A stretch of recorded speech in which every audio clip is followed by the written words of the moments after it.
করাচিকে বিদায় করে দ্বিতীয় কোয়ালিফায়ারে সাকিব মিরাজদের লাহোর। মেহেদী হাসান মিরাজ, রিশাদ হোসেন একাদশের সুযোগ পাননি। সাকিব আল হাসান একাদশের থেকে বোলিংয়ে দারুণ শুরু করলেও সুযোগ পাননি নিজেকে মেলে ধরার।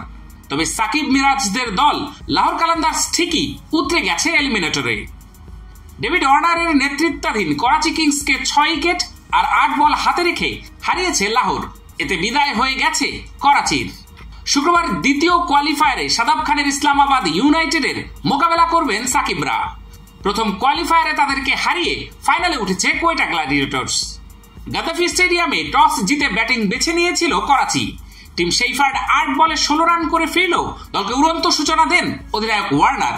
52 বলে 8-4 ও 3 ছক্কায় 75 রান করেন তিনি।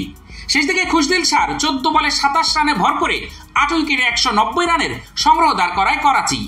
সাকিব 1 ওভার বল করে মাত্র 4 রান দিয়ে একটি উইকেট নিলেও অধিনায়ক শাহিন আফ্রিদি তাকে আর বোলিংয়ে আনেননি।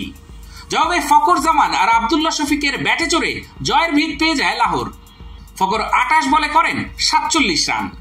শফিক 35 বলে 3-4 আর 5 ছক্কায় খেলেন 65 রানের বিধ্বংসী ইনিংস। শেষ দিকে কুশল পেরেরা 24 বলে 30 রান আর ভানুকা রাজাপাকসে 12 বলে অপরাজিত 23 রান করে দলকে জয়ের বন্দরে পৌঁছে দেন। 10 বল হাতে রেখেই জয় তুলে নেয় লাহোর। সাকিবের ব্যাটিংয়ে নামার দরকারই পড়েনি। এদিন লাহোরের একাদশে সুযোগ পাননি মেহেদী হাসান মিরাজ ও আসরে স্থগিত হওয়ার আগে দলটিতে খেলে আসা রিশাদ হোসেন। ফাইনালে ওঠার লড়াইয়ে তারা সুযোগ পান কিনা সেটাই এখন দেখার বিষয়। শুক্রবার দ্বিতীয় কোয়ালিফায়ারে ইসলামাবাদ ইউনাইটেডের মুখোমুখি হচ্ছে লাহোর।